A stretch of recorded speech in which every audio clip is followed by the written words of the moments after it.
Everyone, I'm going to be speaking to you today about the Aries Equinox, which is going to be happening on the 20th of March this year. And this year, the equinox is falling in between the eclipses. Now, that doesn't always happen, of course, because the eclipses only happen when they're close to the nodal axis, the transiting nodal axis. And as we know, the nodes always move backwards, and so the transiting nodal axis moves retrograde, and therefore the eclipses gradually over time move backwards through the months. But this particular year, we have the eclipses happening in March. As you know, the total lunar eclipse was on the 13th, 14th of March, and the upcoming solar eclipse in Aries is going to be on the 29th. So the equinox is falling in between them. And that not only strengthens the equinox, it strengthens the eclipses themselves, because there's just so much changeable energy happening through March and into April in particular. So, and very important to say that the equinox is not, the chart I'm going to show you is not just for one day or 1 week or 1 month. This is regarded as the beginning of the astrological year. It's an astrological new year, and it really is like striking a gong for the upcoming 12 months from the 20th of March until the Aries equinox next year. So it's like the first layer of paint on the canvas, if you like, and that is added to by the subsequent solstices and equinoxes, and also by all of the transits that I talk about in my updates. But this is kind of the backdrop to the whole year. So, and the Aries equinox is really where it's the intersection of the celestial equator and the ecliptic, and that's when it happens, and that's when the sun in the tropical western zodiac crosses 0 degrees of Aries.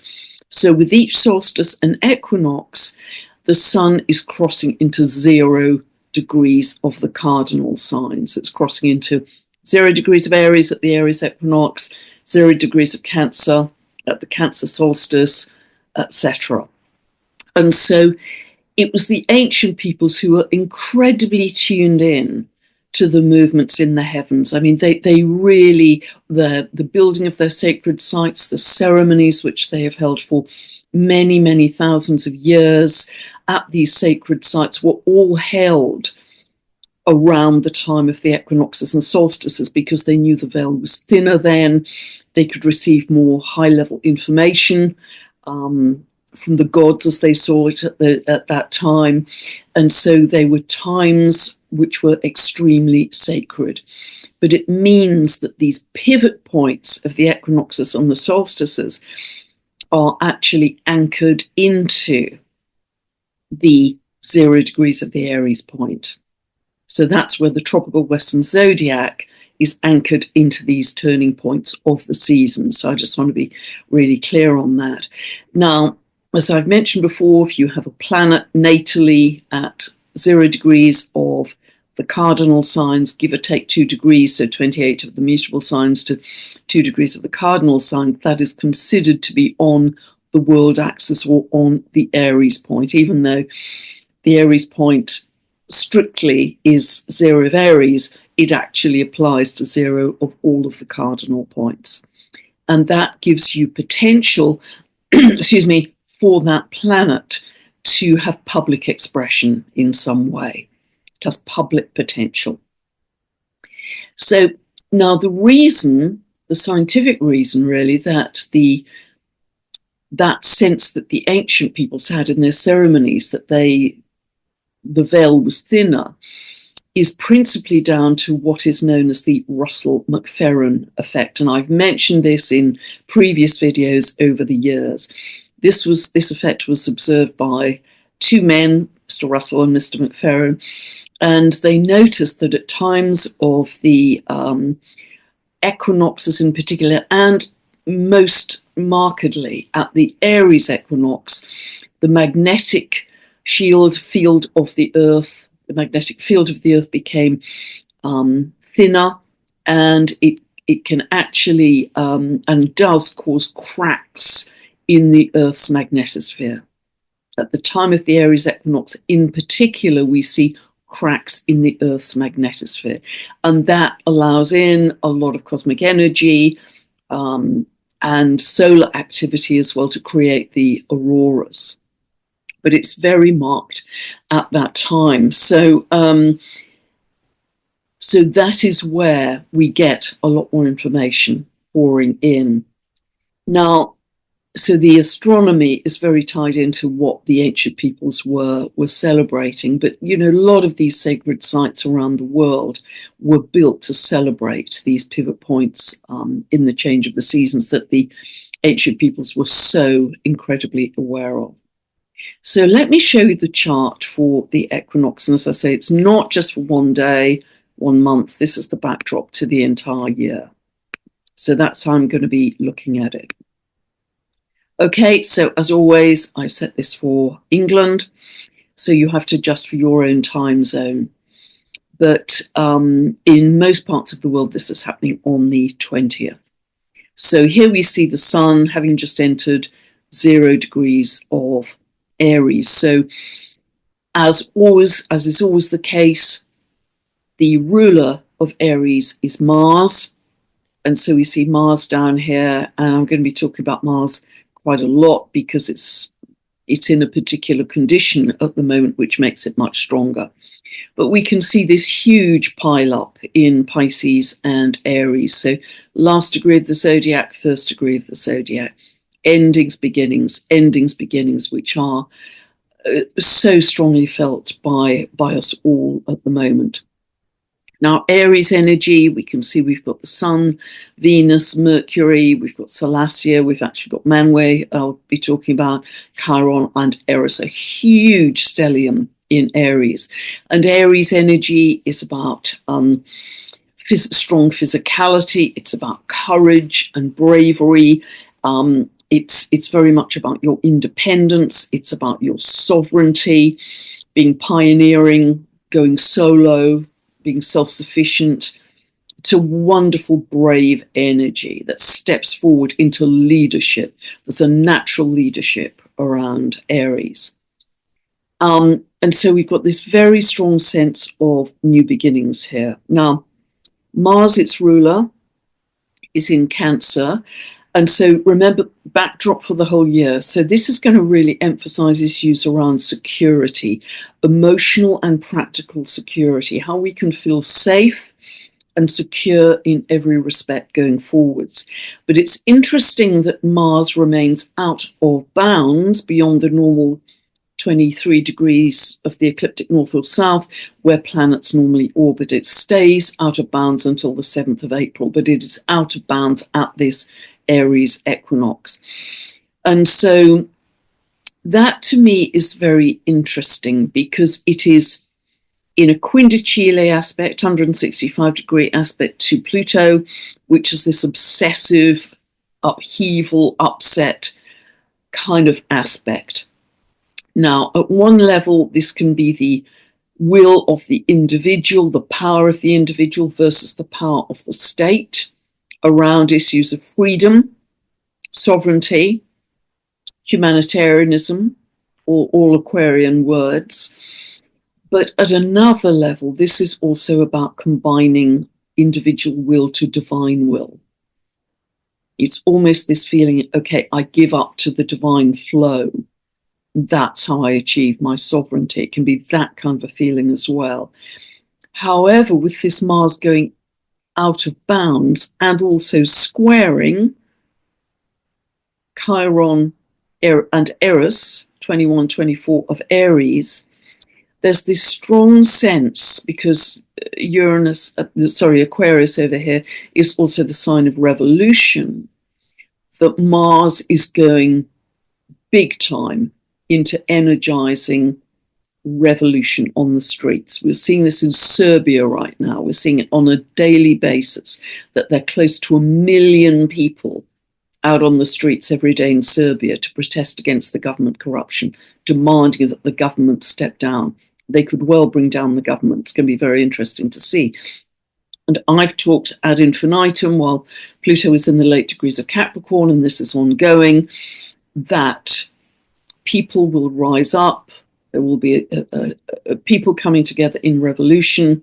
Lee Harris talked about it with his channeling with Aziz with me the other day, that there is a sense of the collapse of the old order, and people coming together are going to accelerate that.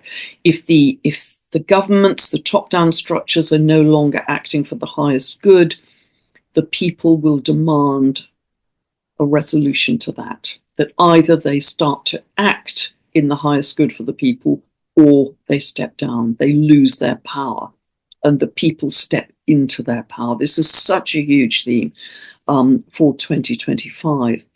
And it is any sense of woundedness, Chiron in Aries, woundedness to one sense of sovereignty. This can bring up issues around victimhood that make people now say, enough, we are taking to the street. So this is very revolutionary energy, very obsessive. But on another level, because Mars is the ruler of this equinox and is out of bounds, I have a very strong feeling that for us as humanity, we are going beyond our normal boundaries as a human. This is about birthing the new human. It's reinforcing all of these things I've been talking about for the last few months. The people I've been speaking to, Lee Harris, Richard Rudd, Bibhu Dev Misra, is really referring to this as well in his work, Yuga Shift. Many conversations and videos about this birth of the new human, which is the birth of a new biology. And I think this Aries equinox is really echoing that very, very strongly, or supporting it very strongly. Part of that signature is because Mars is out of bounds, going beyond the normal. We see this in the charts of athletes when they go beyond the normal limits, the normal records. I think we're seeing this in humanity as a whole. This is the dimensional shift we're starting to experience. The split between the old world and the higher dimensions. And as I say, there are many things in here to support that. Now, the Sun is super tightly conjunct Neptune here, Neptune at the anaretic degree of Pisces, 2937 of Pisces. It's tipping into Aries for the first time in 165 years on the 30th of March. As we know, separate video on that. But this is really bringing Pisces and Aries energy together. Now, Neptune is very linked, as we know, particularly in this anaretic degree. It's very linked to flooding, heavy rains, cyclones. We've seen recently, around the time of the total lunar eclipse on the 13th, 14th, when we had very strong Pisces energy again, we've seen the island of La Réunion next to Mauritius being virtually wiped out with a cyclone, cars washed into the sea. We've seen the cyclone in Australia, in Queensland, creating devastation, power cuts, a lot of damage to houses and trees, etc. We've seen very recent flooding in Florence and Pisa in Italy, a lot of flooding in America. So there's that whole side, heavy rains, flooding, anything to do with the seas and the oceans, to do with toxicity as well, pollution. Just a few days ago, it's another example of this. There was a collision between, it was, I believe, an oil tanker and a cargo ship off the northeastern coast of England. And that created a lot of oil spillage into the sea there, which was really tragic because it's mating season, I believe, for a lot of the sea creatures there. So strongly Neptunian and Piscean themes around seas, oceans, toxicity, pollution, issues at sea, shipping. I believe shipping is going to have a pretty hard time this year, throughout 2025. It's also bringing up issues around drugs, addictions, lies, the illusions, a lot of disillusionment coming in this year, issues around the veil falling from what people had previously believed, around the media as well, around oil. There was oil spillage with that boat collision I've just talked about, that shipping collision. And It can also bring in a feeling of we are in the void. We're in between the worlds, between eclipses, in between the worlds. So it can feel like a vacuum. Where's our footing? Where's our foundations?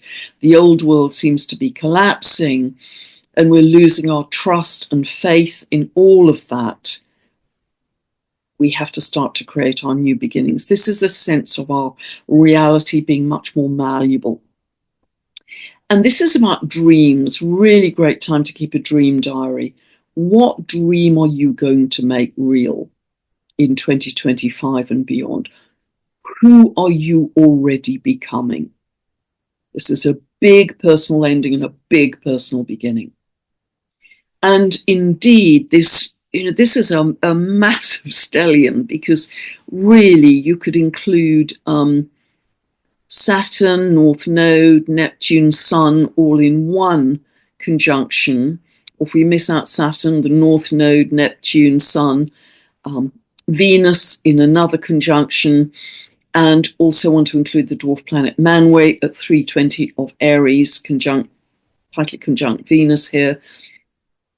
And this is really what I'm talking about the dissolution of everything we've known and the birth of something very, very new. Manway, you'll remember in myth, as dwarf planet, highest archangel, closest to the mind of God, very concerned with the triumph of light over dark, and part of the creation myth. He, with his wife Vada, was said to create the original cosmos and universe. So very much part of our creation myth. Incredibly powerful symbol for New Earth because of that, and conjunct Venus. This is all we're birthing with love. We are birthing this new episode for humanity with love. And also, I think this conjunction here of the Sun, Neptune, and the North Node is actually about bringing in a lot of magic.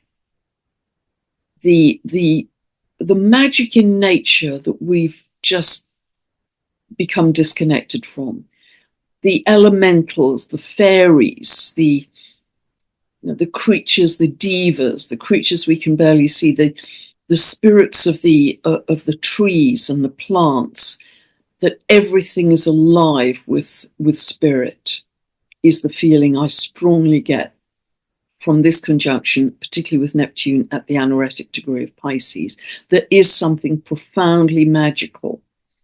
And this will also ask for spiritual discipline, Saturn in Pisces, and a sense when we move into those zones of time dissolving, because as we expand our consciousness is directly related to time, and we get in a time warp. It no longer appears to be on the clock in the same way, tight, precise way any longer, because we're moving beyond 3D linear time. I've been talking about that since spring 2023 with Saturn in Pisces, but this is the direction of our collective path of soul growth.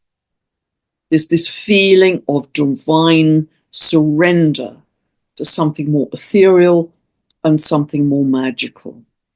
And, to help us get in touch with this, I've started to say, universe, show me some magic today.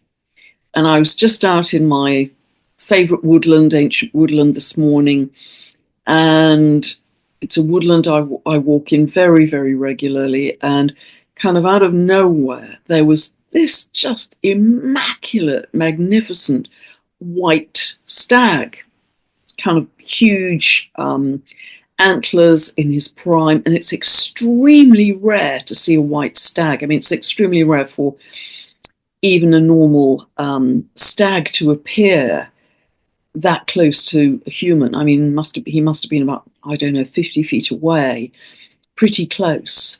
And just for a few seconds, we stood and kind of looked at each other, eyes meeting in that interspecies connection. And it was just profound. But to see a white stag, I mean, they do occur in this area where I live, but they're extremely rare. And I thought, wow, that's my piece of magic today. So start to interact with nature in a more magical way. Start to have conversations. Start to set an intention that a magic abounds in your day. I think that's a very big part of where we are going. But nevertheless, at a different level, I think we are going to see a lot of disillusionment for people as the old world crashes.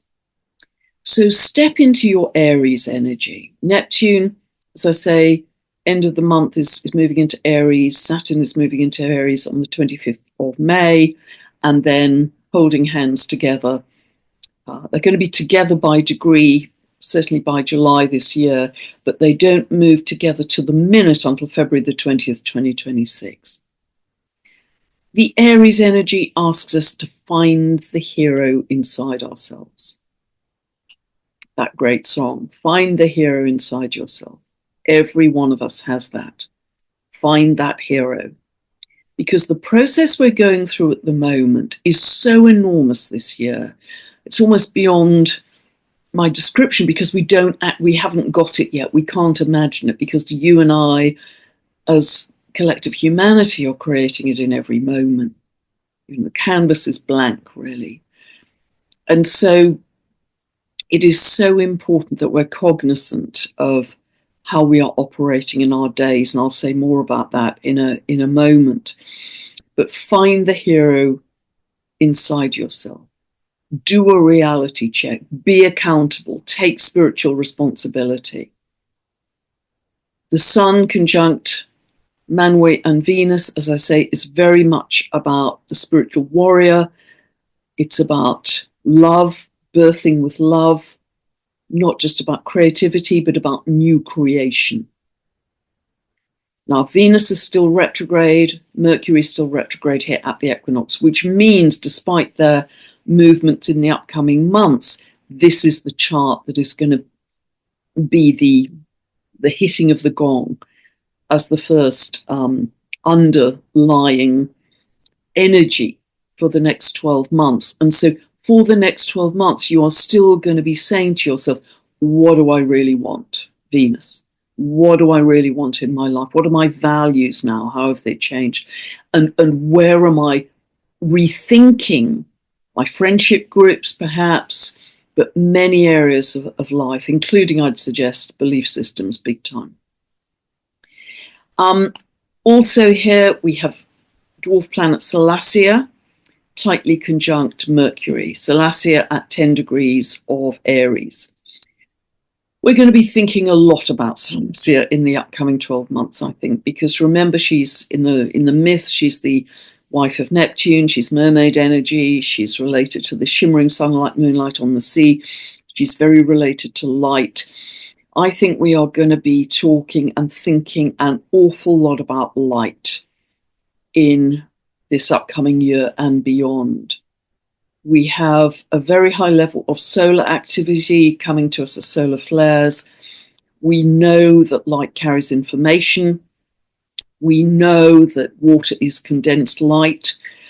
We know that now, and thank you again to my good friend Heather Ainsworth for sharing this with me, that the James Webb Telescope has recently picked up some very unusual blinding blasts of light from our galactic center.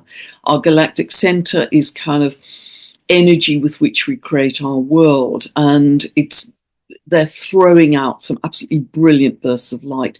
All of this, particularly because the veil is thinner at the equinox, is coming through to us along with the solar flares. It's at the peak of solar cycle 25 as ingredients for our evolution. We are being pumped up with light.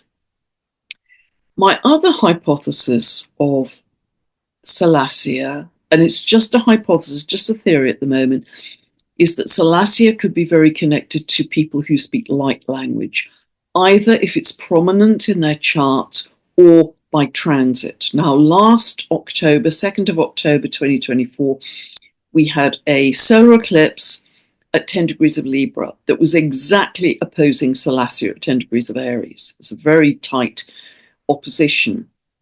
And I suggested at the time, I was actually with Veda Austin, wonderful Veda Austin in Glastonbury at the time, and we were doing some wonderful experiments with water and capturing squiggles of light in her beautiful crystallography, whether that could prompt more people speaking light language, since which time about 7 people, so absolutely not statistically significant, but about 7 people have written to me and said exactly around that solar eclipse, they spontaneously started to speak light language.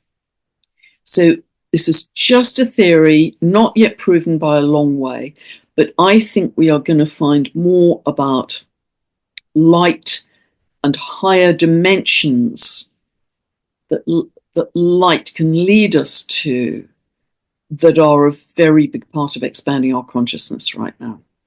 And when I speak of expanding our consciousness, it's actually a remembrance. It's an uncovering. It's an uncovering to create more spaciousness in our consciousness than we have known, certainly in this lifetime, and probably many. Okay, so Eris Chiron, I've talked about here. A lot of social unrest is going to be provoked by any sense of wounding or injustice or social exclusion here. So revolution will be strong this year, I have no doubt. We also have the moon in Sagittarius here. Now, at one level, that's about very strong opinions. It's in a good position because it's trine to the Sun and Venus and Mercury here, but very strong views, very strong opinions, but it is visionary, incredibly optimistic, futuristic, inspiring, seeing the bigger picture to where we are headed. It's also linked to truth and the law, but it's where we are headed. So this, I think, is an incredibly positive moon within this equinox picture. The other thing, there's so much to say here, the other thing I'd like to highlight here, first of all, just to stick with the dwarf planets, and I covered this in the solar eclipse video, but just in case you've missed that, Salacia is actually in an exact by degree opposition to Makemake, and they are both square to Quawa and Ixion, all dwarf planets here.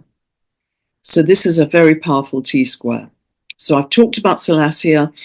Quawa in myth is really very linked to community and creating joy from chaos, creating joy from chaos. Now, when it was discovered in June 2002, that was exactly at a time of Saturn-Pluto opposition. Hard aspects between Saturn and Pluto are linked to abuse of power, control, domination, abuse of nature too.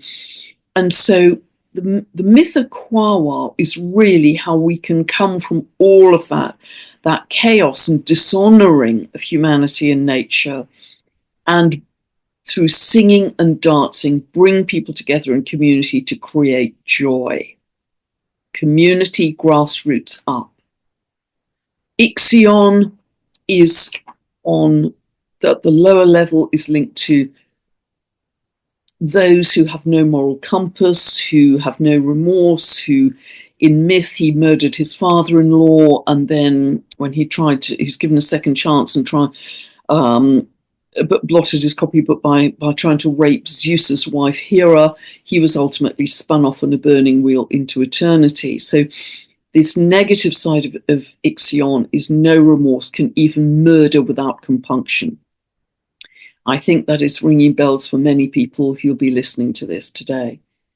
But on the other side, the higher expression of Ixion, this is about going beyond normal society, the mainstream, and finding joy through simplicity.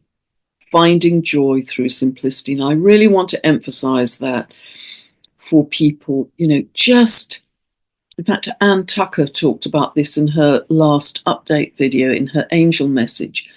And it resonates with me so deeply with all this Pisces energy, being a double Pisces myself. Just be. Just be.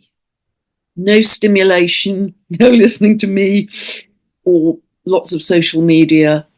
Just sit with your feet on the grass in the sunshine, listen to the birds, drop into your breath, drop into your heart, and just be. Your state of being is your absolutely top priority as you navigate these coming months and years. Your state of being in stillness, in peace, in heart coherence, and in love. That's your absolutely top priority. And I've talked about this in many, many ways, how you get there by simplicity. You don't get there by complexity. You shed the complexity. So this is a powerful T-square. And what I love about these dwarf planets, and many things, is they are alive with spirit. They are alive with divinity. They're alive with the sacred, and they help to reconnect us to the sacred in nature. And that's actually what the nodal axis in Pisces and Virgo does as well. So Maki, I've also talked about in the solar eclipse video, but again, just to recap on that, Maki is linked to the Rapa Nui people, the creator god of the Rapa Nui people, the creator spirit of the Rapa Nui people. Very strong regenerative principle, because even when the land was laid waste there and disease was brought in by the European sailors, the residents of Easter Island were able to regenerate the island and their ecosystem. So this is very linked to love and care of the natural world, a love of nature, a love of an innate understanding of divine intelligence as well. It's also, and I want to credit Alan Clay from Dwarf Planet University here, it's about uncovering another aspect of our consciousness, which may appear new to us at the time. And it is also a higher octave of Uranus offering us a new worldview. A new worldview. And what is also fascinating in this chart is that Maki also has a quindicile, this black line with a small q. It's actually connecting to Eris here. And there's another quindicile the computer hasn't picked up, but it's actually connecting to the North Node in Pisces. So it's like a pincer movement. Remember, quindicile is 165 degrees. You can only have a 2-degree orb by the side. And it's an aspect of obsession or upheaval, but terrifically laser beam focus.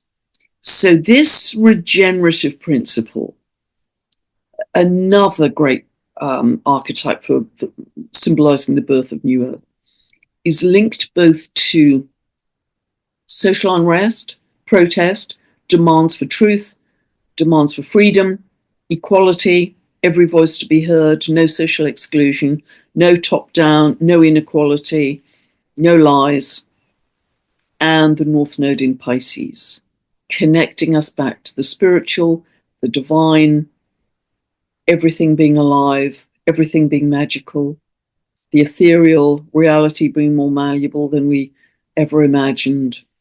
Really beautiful, really beautiful. So, some very strong, clear messages in here.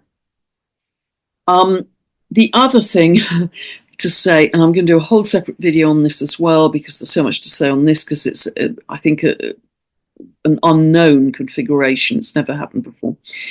Sun at 0 of Aries conjunct Neptune is in a sextile to Pluto, and it's also in a sextile to Sedna. Uranus will be joining Sedna in July, but for this equinox chart, it's a little wide. So we're just going to stick to Sun, Neptune, Pluto, Sedna. So Pluto, Sedna are in a trine, and the Sun and Neptune are at the midpoint. Now, Pluto is the planet of transformation. Sedna, as I've spoken before, is the planet of metamorphosis. Very powerful symbols for this biological change, the beginning of the birthing of the new human, this DNA change at a profound level, becoming more crystalline. And whenever you get aspects between Neptune and Pluto, and this will run for quite some years, you bring in the paranormal, experiencing the spiritual. This is when, if you've got it natally in your chart, I actually have a yod between the Sun and Neptune Pluto. There's an ability to be very energy sensitive, to see ghosts and spirits and that kind of thing.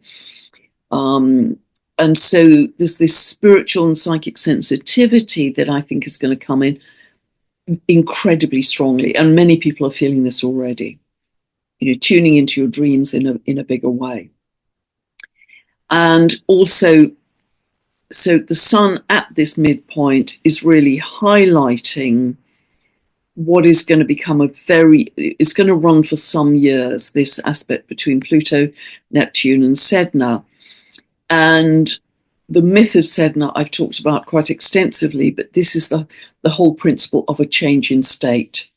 When Sedna was thrown out of the canoe by her father in a storm, she tried to climb back in, he chopped off her fingers, she floated down to the deep and drowned, but her fingers morphed and went through a metamorphosis into beautiful sea creatures, a complete change of state.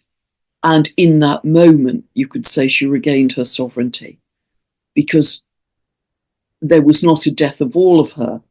There was a complete regeneration of some of her.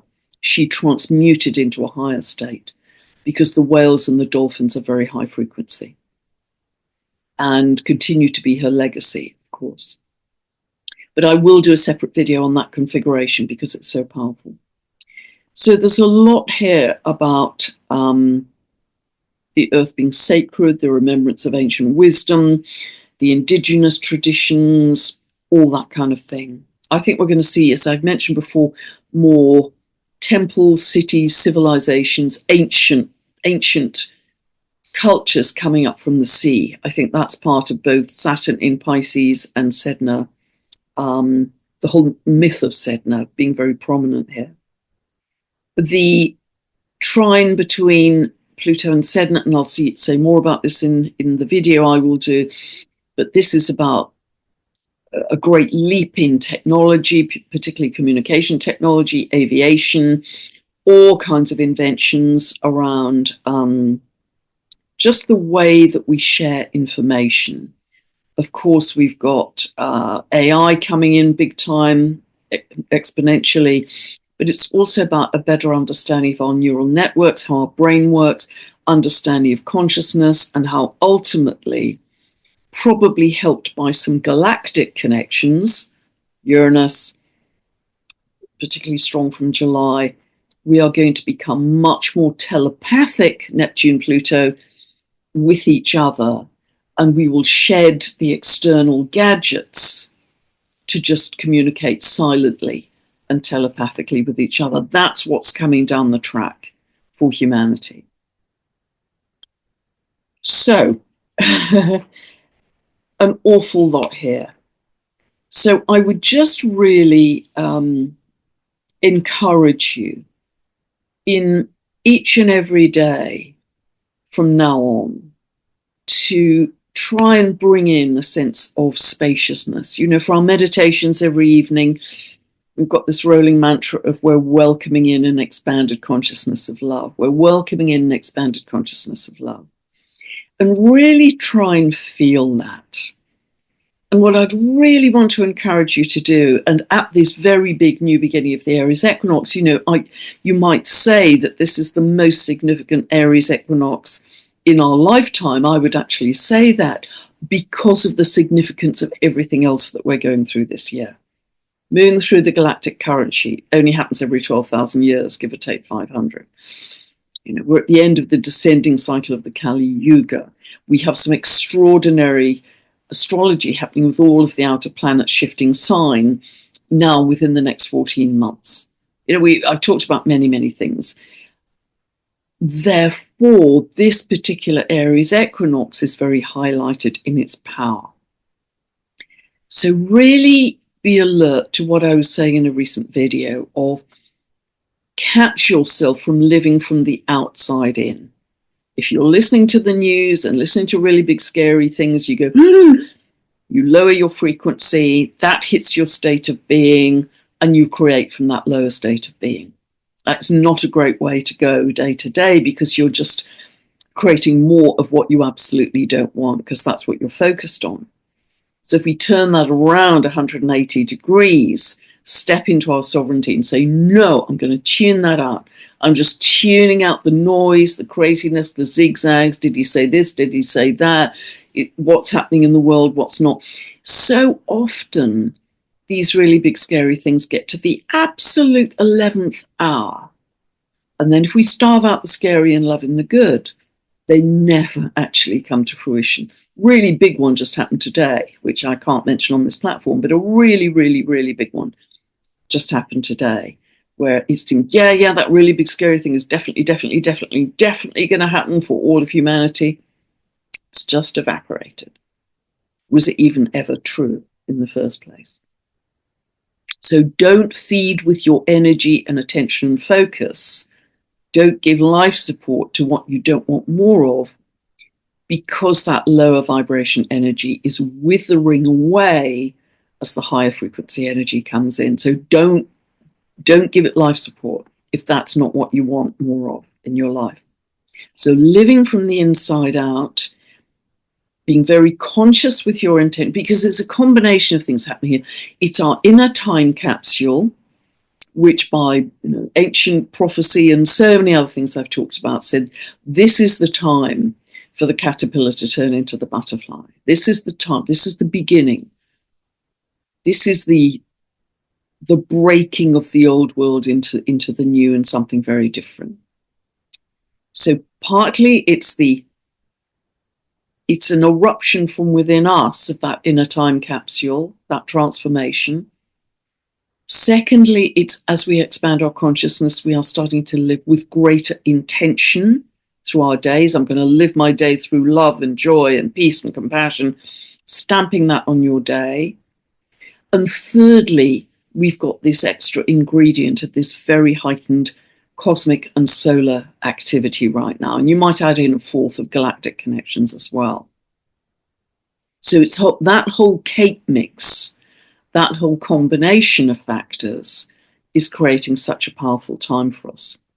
So try not to stay in the old habits of I'm living from the outside in. And I'd add in another piece to that, which is really what I've just been talking about, which is about finding the magic in every day and setting an intention to do that. And, you really will start to live in the magic zone. But these dwarf planets in particular give me great hope, because they're not just, I think, the next octave of consciousness for us. Again, Alan Clay very much says that. They're the architecture for New Earth. And with every feeling, every emotion, every thought you have, you are actually putting building blocks on that architecture. You're putting building blocks on the scaffolding for New Earth. And I think it really is a spiritual responsibility. I mean, I feel it very strongly that it's a spiritual responsibility through my days of I've got to live to the best I can be, because that's going to feed into the collective and hopefully help everybody. And if we all lived like that, it really would make such a difference, because when we get through this crazy period of a few months, and I think this is the most turbulent year of change. It'll continue for some years, but we don't have to live at that level of turbulence. We can observe it, but not be in it. We can be informed, but not engaged in it. It would be great if we could be proud and stand tall of, boy, I lived that as wisely and consciously and fully as I could have possibly done. That's what I want to be able to say. And I feel quite emotional saying that. So we are, I believe, very strongly in a dimensional shift right now.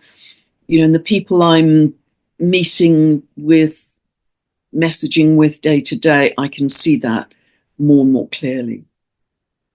And really do know this is not, we are not just on one timeline.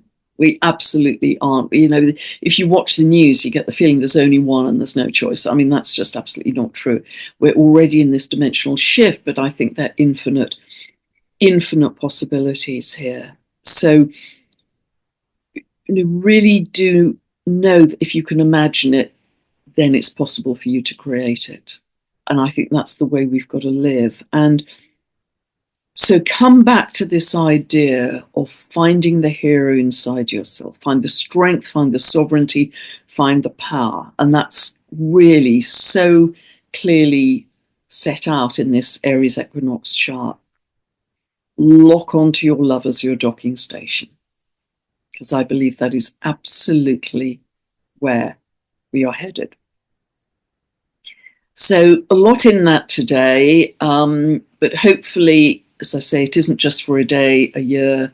It is for the year. It isn't just for a day or a month. It is for 12 months until Aries Equinox 2026. But I am going to be breaking that down into another couple of videos that I think very much set out the big picture for where we're headed from this point on as well.